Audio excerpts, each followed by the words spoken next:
Armed with Vice Admiral Meade's disclosure of the 20 years of service life of the first transferred Virginia, the known reactor service life, and the U.S. Navy's published Virginia-class build and entry into service timeline, Senator Lambie pressed the commander on which Virginia-class configuration block Australia was in negotiation with the U.S. Department of Defense for transfer from the U.S. Navy. Vice Admiral Meade responded, "So we're probably looking at Virginia Blocks 3 or 4. Vice Admiral Meade's identification of the Virginia-class Block 3 or Block 4 as the production configuration of the two initial SSNs that will be transferred to the Royal Australian Navy appears to reduce the targeted U.S. Navy submarines to 1, potentially 2, SSN 774 Block 3 boats, SSN 791 USS Delaware, commissioned in April 2020, and less likely SSN 790 USS South Dakota are at various stages of production or in U.S. Navy or contractor sea trials ahead of entering service. This is just based on the limited info available at this time and of course is subject to change.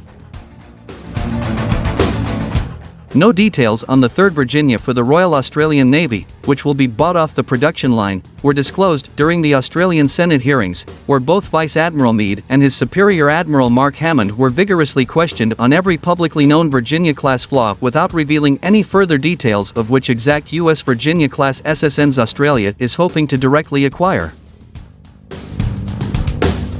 It wouldn't surprise me if the U.S. Navy don't commit to the names of those vessels for some time to come, Australian Chief of Navy Admiral Hammond told the Foreign Affairs, Defence, and Trade Legislation Committee.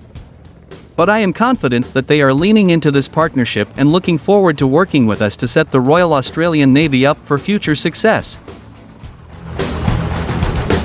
The aggressive interrogation of Australia's two senior naval figures on May 31 followed on from similar scenes at the same hearing on the day before when Senator David Shoebridge of the anti-nuclear Greens party subjected Vice Admiral Meade to a sustained barrage of questioning. This eventually revealed that the Australian government's plans for its future submarine fleet vary from the widely reported public perception in both the United States and Australia. It seems that the concept that the Virginia-class SSNs were a temporary nuclear-powered tactical submarine capability being acquired only to bridge a capability gap was not the complete story. This gap existed between the decline of the operational utility of Australia's in-service Collins-class diesel-electric tactical submarines and a future fleet of 8 AUKUS-class tactical SSNs to be built locally in South Australia in a joint program with the British is nowhere near the complete story. The government has indicated 8 nuclear-powered submarines for Australia, Vice Admiral Red carefully stated in formal evidence to the Senate estimates hearings. Based on our modeling and working with our US and UK partners, we are looking to acquire and deliver an 8-fleet SSN, SIC, in the mid-2050s. When specifically pressed by Senator Shoebridge as to whether he meant 8 locally built next-generation AUKUS-class nuclear submarines, the Vice Admiral responded, "No, 8 nuclear-powered submarines. That includes 3 of the Virginias." In a single response, the carefully crafted AUKUS story was effectively complicated. In reality, the Australian government's policy is to raise a total fleet of 8 nuclear-powered, conventionally armed submarines to be operational by the mid-2050s.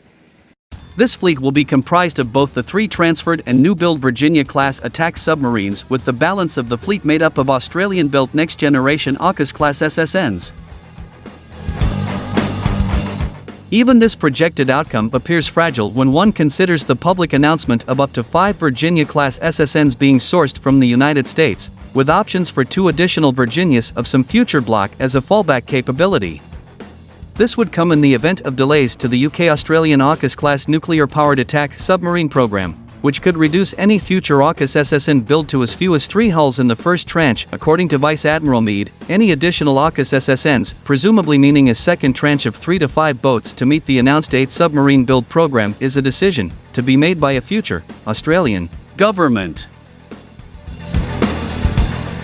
The Australian Senate hearings also underlined that far from a program of extended port visits with some maintenance and sustainment elements, the AUKUS-inspired Submarine Rotational Force, Western Australia, with the acronym SURFWEST, at the Royal Australian Navy's HMAS Stirling Fleet Base West near Perth appears to more closely resemble a substantial US Navy Indian Ocean forward presence.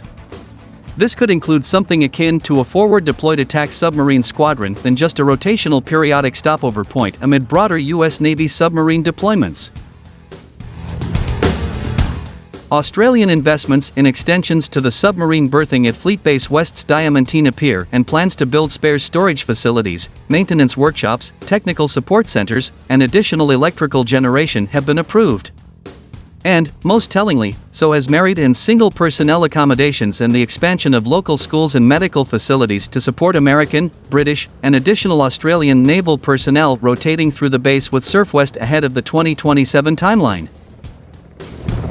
From 2027, up to 4 U.S. Navy and 1 Royal Navy SSNs will operate out of Fleet Base West, in a major pivot to Indian Ocean operations and a serious reinforcement of Australia's deterrence to aggression from the Chinese Navy.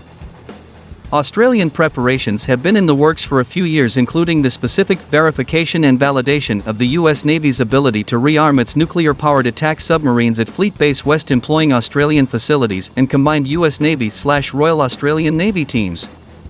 This was pioneered during the 2022 visit of the Los Angeles-class SSN USS Springfield and the U.S. Navy's Emory S. Land-class submarine tender USS Frank Cable. More Australian money has been earmarked for a second nuclear submarine operating base on the nation's heavily populated east coast to support AUKUS SSN operations in the southwestern Pacific Ocean and the strategic Coral Sea and Solomon Seas. The details emerging from the Australian Senate hearings will no doubt throw fuel onto the political fire that has been sparked since the AUKUS agreement. It is also worth recalling here the 2021 bipartisan intervention of the Democratic U.S. Senator Jack Reed and retired Republican Senator James Inhofe, the then chairman and ranking member of the Senate Armed Services Committee, who voiced fears that Australia's desire for U.S. Virginia-class attack submarines may be turning into a zero-sum game for scarce, highly advanced U.S. SSNs. This is in relation to the already overtasked U.S. submarine fleet that is in need of more hulls of its own, not to mention the capacity to service them in a timely manner. Whatever the outcomes, the effort to provide the Royal Australian Navy with its first nuclear-powered submarines is proving to be a complicated and controversial affair.